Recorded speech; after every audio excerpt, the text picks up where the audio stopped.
On the afternoon of March 7, 1945, an American tank officer crested a low hill above the sleepy German town of Remagen and froze in disbelief. Below him, the Rhine River gleamed in the pale sunlight, and across it, spanning the water like something out of a dream, stood a steel latticework bridge, the Ludendorff Bridge.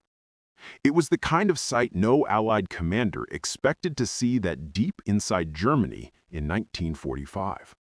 For weeks, Adolf Hitler had been raging at his generals, demanding that every bridge over the Rhine be blown to rubble before the Americans and British could reach it.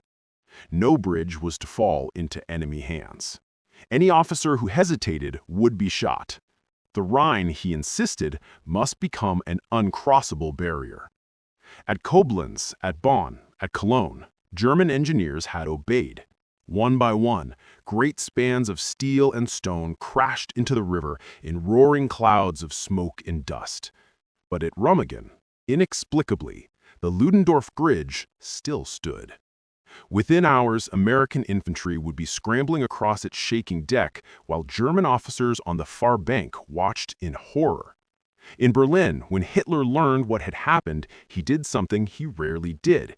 He ordered an investigation, not to find out how his orders had been carried out, but to find out who had not carried them out. The answer lay in a handful of German officers and engineers on the spot. Men who, in the last weeks of the war, had quietly decided that they would obey the Führer's words just enough to stay alive, but not enough to bring the bridge down. This is the story of the bridge Hitler ordered blown, and his own men secretly saved. By the spring of 1945, Nazi Germany was collapsing. In the east, the Red Army was already on German soil, grinding forward through Silesia and Pomerania. In the west, American and British armies had smashed through the Siegfried Line and were pouring into the Eifel and Hürtgen forests. For 20 years, Hitler and his generals had spoken of the Rhine as if it were a sacred wall. In 1944, as the military situation deteriorated, his obsession with that river only grew. In conference after conference, he repeated the same refrain: "The Rhine must not be crossed. It is Germany's last great natural defense." On paper, the idea made sense. The Rhine was wide, fast-flowing, and difficult to cross under fire. If the Germans could anchor a defensive line there, even for a short time, they might buy precious weeks to reorganize shattered divisions, evacuate civilians and machinery from threatened areas, and, at least in Hitler's fantasies, perhaps bargain for a separate peace. But by early 1945, the Wehrmacht simply did not have the men or equipment to hold a continuous front. Units were under strength, supplies were short, and communications were breaking down. Instead of defending every mile of the river, Hitler turned to a simpler, more brutal solution.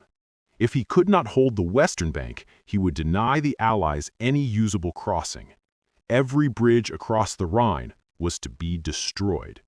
Orders went out from the Oberkommando der Wehrmacht down through Army Group and Corps headquarters. All bridges were to be prepared for demolition.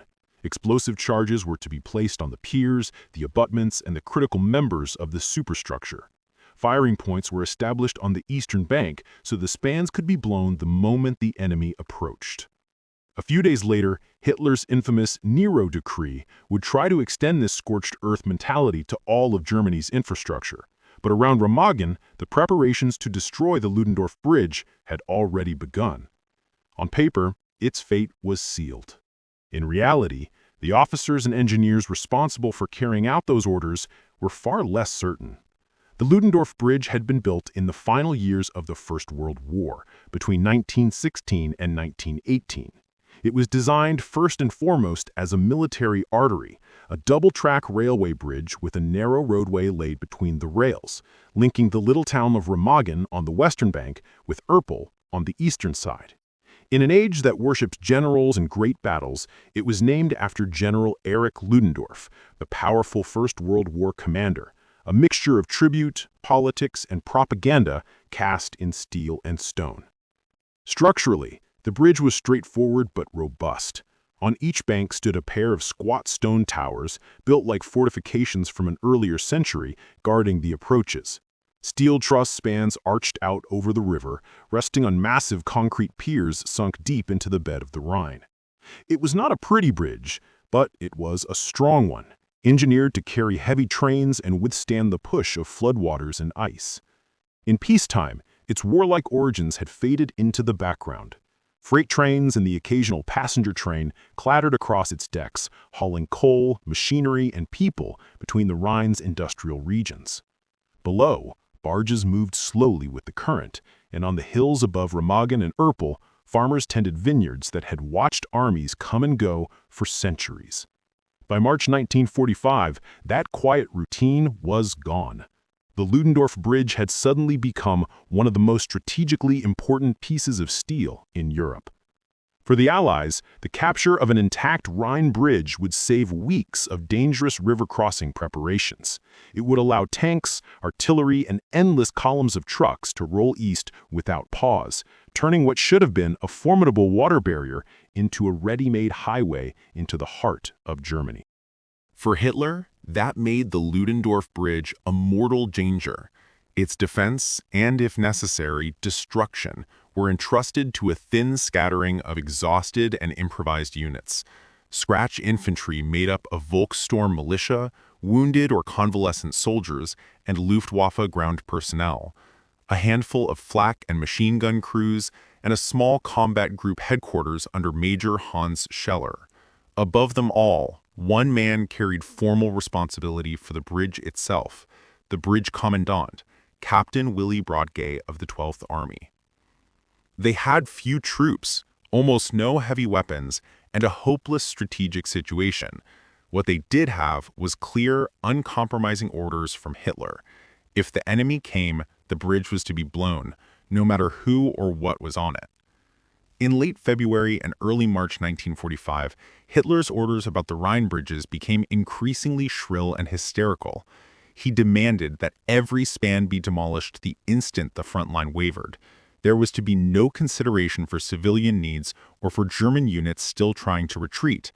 Any delay, any hesitation by an engineer or commanding officer was to be punished by a firing squad. These directives flowed down the chain of command from Hitler's headquarters to Army Group B, then to 15th Army, and finally to the corps and divisions responsible for the Remagen sector. On paper, the message was simple. The bridge must not fall into enemy hands. On the ground, nothing was simple at all. Major Hans Scheller, the local combat commander at Remagen, had barely had time to learn the layout of his sector. He was a staff officer by training, more accustomed to maps and memoranda than leading frontline units. Now, at the last moment, he found himself responsible for defending one of the most important river crossings in Germany. Captain Willy Brodtke, the bridge commandant, had only been in his post for a few days. A career officer, he knew bridge demolitions from manuals and exercises, but he had never been forced to execute such an operation under live fire and in the chaos of a collapsing front. At his side was the engineer officer, Lieutenant Karl-Heinz Peters, along with a scattering of railway and construction specialists. Together, these men had to answer a series of impossible questions. When exactly should they blow the bridge? Should they wait until every last German truck and straggler had crossed to safety? What if they were still on the western bank when the Americans appeared on the hills above Remagen? In theory, the demolitions were to be triggered only at the last responsible moment, when the enemy was on the verge of seizing the span. In practice, that meant guessing. Guessing how close the Americans really were, guessing whether those last German units could still escape, guessing whether higher headquarters would later call their caution treason. One wrong decision might doom thousands of German soldiers. Another might bring a death sentence from Hitler's own tribunal. It was in this tense, impossible atmosphere, caught between fanatical orders from above and crumbling reality below, that some officers quietly began to think less about obedience and more about survival. By 1945, even Germany's capacity for destruction was running dry. Years of total war had drained the Reich of explosives. TNT, high-grade blasting charges, even detonators were in increasingly short supply. When German engineers were ordered to prepare the Ludendorff Bridge for demolition, they started their work with three serious handicaps: too little explosive for the job, a bridge already weakened by previous Allied bombing raids, and a shortage of time and trained men. Under ideal conditions, demolishing a heavy steel railway bridge was a precise, methodical operation. Engineers would drill deep into the main piers and pack the cavities with large charges, carefully placed to shatter the concrete foundations. Supplementary charges would be fixed to key joints and members of the steel trusses, designed to sever the bridge's spine. Every firing circuit would be laid out, tested, and guarded, with backup systems ready in case of failure. At Remagen, little of this was done properly. Some charges were installed in precast demolition chambers, built into the piers during construction, but many of those chambers were only partly filled. Others were left empty. Electrical detonator circuits were strung in haste and never fully tested. Backup firing cables were laid across exposed ground and up into the stone towers, vulnerable to damage, misconnection, and stray shell fire. After the war, in interrogations and memoirs, several German officers quietly admitted what the evidence already suggested: they had not done everything they could have done. Some blamed a chronic shortage of explosives and manpower, saying they had been forced to improvise. Others, more cautiously, hinted that men like Lieutenant Karl-Heinz Peters had deliberately used weaker charges or placed them where they would damage the bridge but not guarantee its collapse. To an outside observer, all of this could be explained away as haste, confusion, and poor logistics in the final chaos of the war. To those on the spot who had begun to doubt Hitler's sanity, it was something else: a way to appear obedient, to follow orders on paper, while quietly sabotaging the very destruction the Führer demanded. While German engineers argued over explosives and firing circuits, the U.S. First Army was moving faster than anyone on either side had anticipated. After the costly grinding battles in the Hürtgen Forest, American troops had finally broken through. They crossed the Irtgen Ahr rivers, and armored spearheads poured through the Eifel Hills, overrunning shattered German formations too disorganized to mount a serious defense. One of those spearheads belonged to the U.S. 9th Armored Division, part of General Courtney Hodge's First Army. Command Compound B, under Brigadier General William H. Ogue, had been given a straightforward order: push east. Their maps showed Remagen as a potential crossing point on the Rhine, but no one in Ogue's headquarters seriously believed that any bridge there would still be standing. The planners assumed that, like every other major span, it would already be lying in the river. The real plan for crossing the Rhine involved engineers and time. American units expected to assemble pontoon bridging equipment, bring up heavy artillery, and stage a deliberate assault crossing under cover of massive firepower and air support. It would be dangerous and slow, but it was what the staffs had prepared for. On March 7, 1945, those assumptions began to crumble. Forward elements of the 27th Armored Infantry Battalion and the 14th Tank Battalion rolled through the village of Rheinbreitbach and turned toward Remagen. As they climbed a hill overlooking the town, Lieutenant Karl Timmermann, son of a German immigrant and commander of Company A, 27th Armored Infantry, raised his binoculars and looked down toward the river. What he saw was startling. There was the Rhine, broad and gray in the distance. There were the church spires and rooftops of Remagen on the near bank, and beyond them was the dark steel skeleton of the Ludendorff Bridge, still standing, still spanning the river. According to later accounts, Timmermann's report shot up the radio net in seconds. The bridge at Remagen is still intact. In his command post, General Ogue immediately grasped what that meant. If the bridge was still there now, it might not be for long. Every minute that passed gave the Germans another chance to blow it sky high, but every minute the Americans hesitated also risked losing an opportunity that might never come again. Ogue did not hesitate. His orders were simple and bold: take the bridge. Down in Remagen, Captain Willy Brodtke received the kind of news every German officer along the Rhine had dreaded for months. American tanks had been sighted on the heights above the town. Almost immediately, artillery shells began to fall into the streets. Civilians bolted from their homes and ran for the tunnels dug into the hillsides. Hastily assembled Volkssturm units tried to form a defensive line along the western approaches, but they were brushed aside by U.S. armor and infantry, pushing forward with momentum and firepower the defenders could not match. On the bridge itself, Brockie's resources were pitifully small. He had a handful of infantry, a few machine gun nests, some light flak guns, and, most importantly, the firing system that controlled the demolition charges wired into the Ludendorff Bridge. For hours, German units in streams of refugees had been crossing the bridge from west to east, fleeing the advance.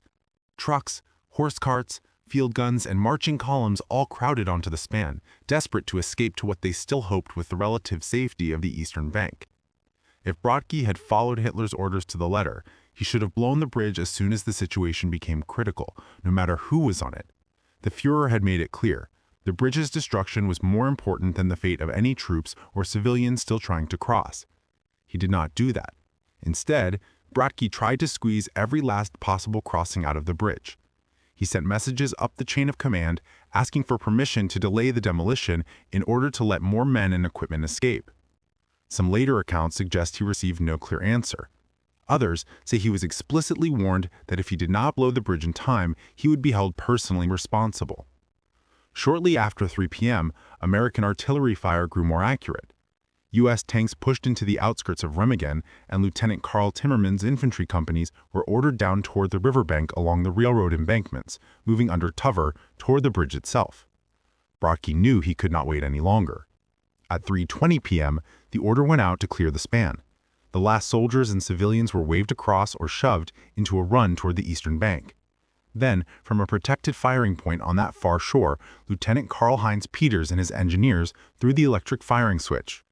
For a long second, nothing happened. Then a dull rolling detonation shook the air. An explosion ripped through the bridge structure.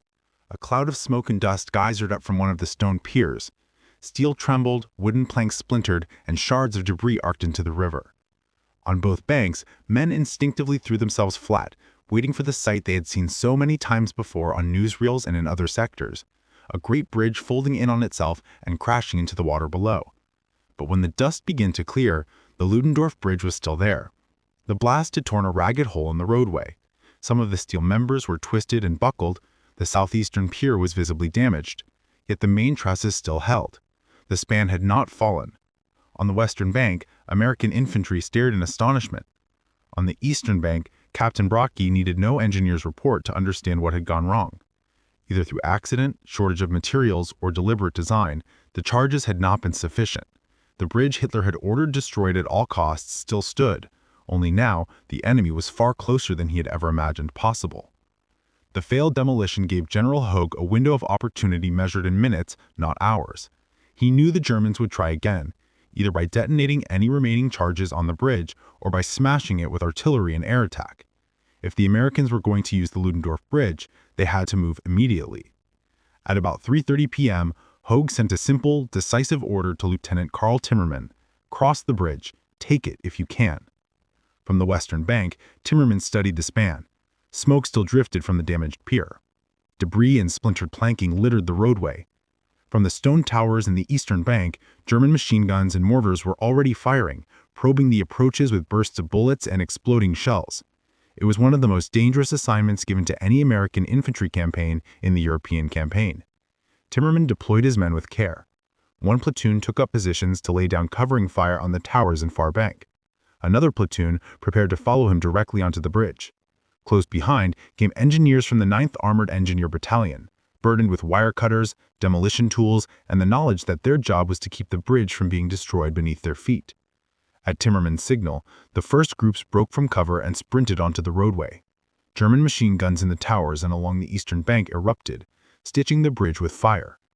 Bullets cracked and ricocheted off steel girders and stone. Mortar rounds crashed down in bursts of dust and splinters, throwing up fragments of wood and metal. The Americans advanced in short, violent rushes, hugging the steel girders and railings for cover, then dashing forward again. Behind and alongside them, the engineers crawled along the edges of the span, hacking at electric cables and cutting any visible firing wires.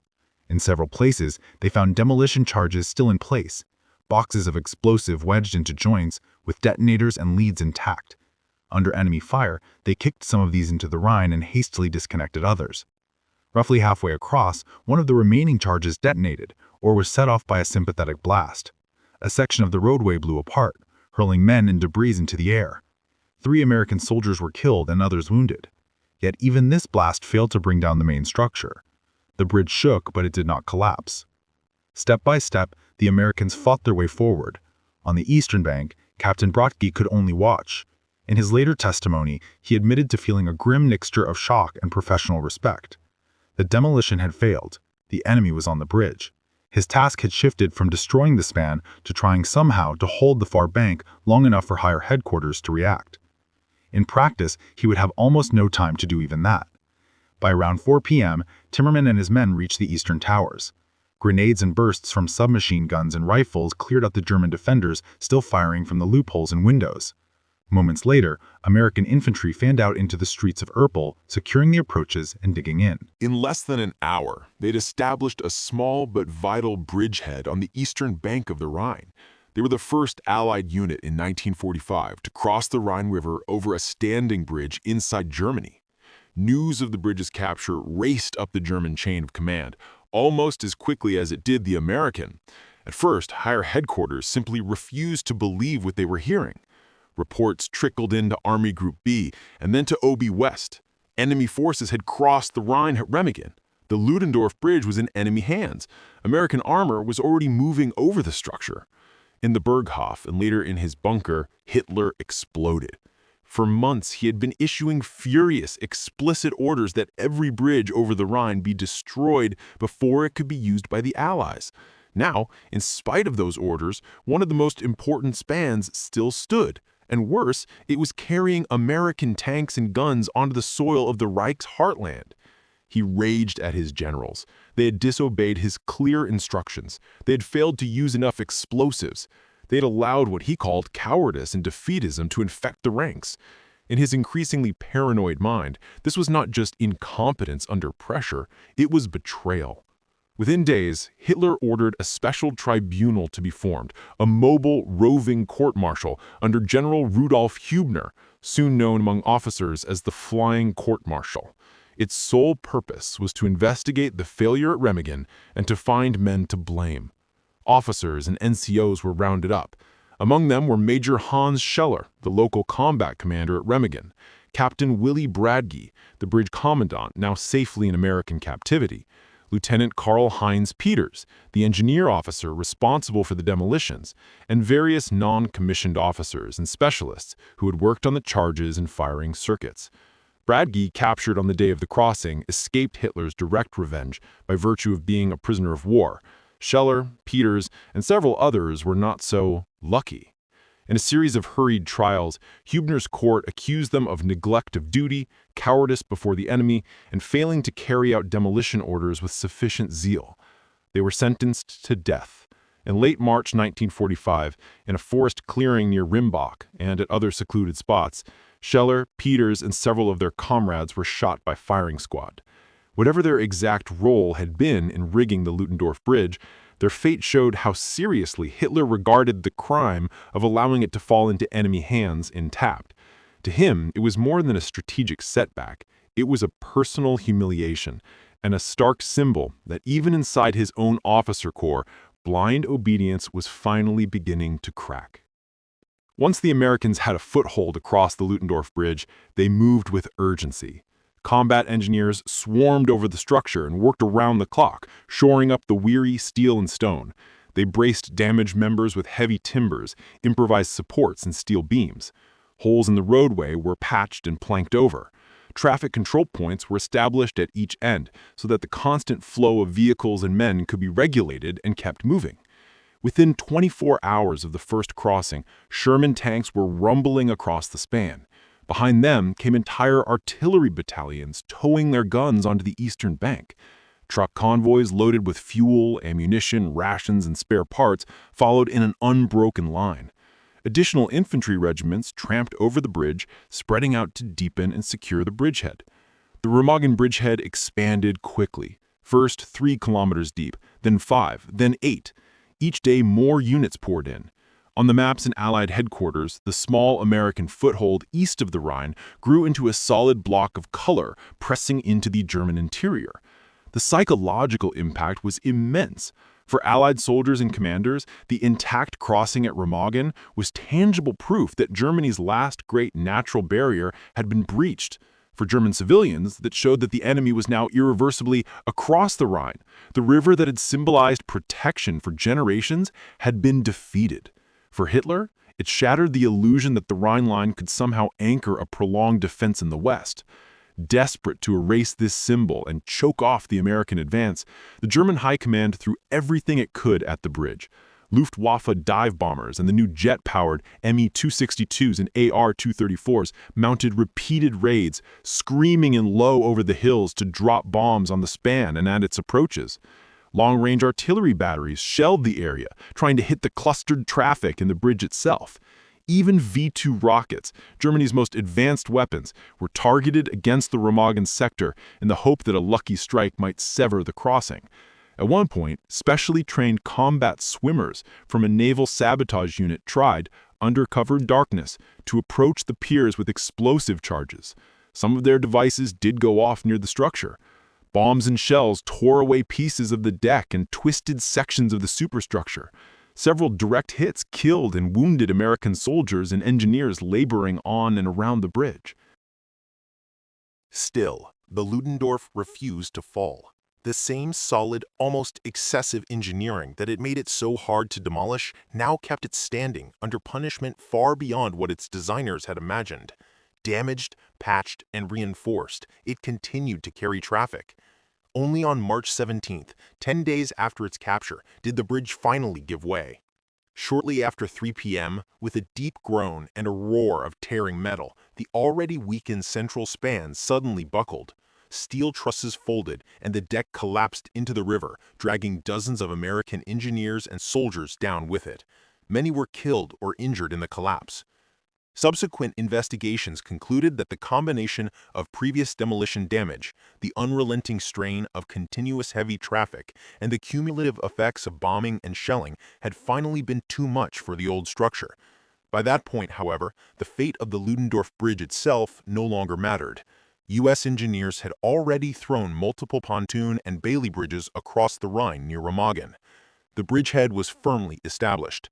Germany's last great river barrier had been breached in force, and nothing on the Western Front could reverse that fact. Historians still debate how much deliberate sabotage or quiet passive resistance lay behind the failed demolition of the Ludendorff Bridge. Some argue that the explanation is purely technical and logistical. There was a chronic shortage of explosives in 1945, the bridge had already been weakened by earlier Allied air raids, and the men assigned to rig and fire the charges were working under extreme time pressure with limited training. Taken together, they say, those factors alone are enough to explain why the charges did not bring the bridge down. Others are not so sure. They point to underfilled explosive chambers in the piers, to poor placement of the main charges, and to later testimony from German officers hinting that they had no desire to be the ones who carried out a suicidal order to the letter. In the chaotic final weeks of the Third Reich, when defeat was clearly looming and the regime's grip was faltering, small acts of quiet disobedience seldom left clear written records. Motives were mixed, and memories after the war were often self-serving. But some things are clear. Captain Willy Brodtke delayed the final demolition for as long as he possibly could, while men and material were still streaming across from the west. Engineers like Lieutenant Karl-Heinz Peters did not go out of their way to demand more explosives or insist on more radical, foolproof demolition measures when, in theory, they might have. And many German officers and soldiers at the front were increasingly unwilling to make fanatical sacrifices for a regime they knew, in their hearts, had already lost the war. To Hitler, that kind of half-hearted obedience was treason. To the men on the ground, watching American tanks roll over the Ludendorff Bridge and disappear into the hills beyond, it may have felt like something else, a small, dangerous step towards saving lives in a war that had already cost too many. Whatever their private motives, the actions and inactions of those officers and engineers had enormous consequences. The bridge they failed or quietly refused to destroy gave the Allies their first solid foothold east of the Rhine. It accelerated the collapse of German resistance in the West, and it sent a powerful message to everyone in the Reich. The regime could no longer enforce its will everywhere, even with a gun pointed at its own officers' backs. In that sense, the Ludendorff Bridge at Remagen was more than just a piece of steel and stone. For 10 crucial days in March 1945, it was a symbol of a war that had turned irreversibly against Hitler, and German officers who, under immense pressure, chose not to be quite as obedient as their Führer demanded. It truly was the bridge Hitler ordered blown, and his own men, in their own way, secretly saved.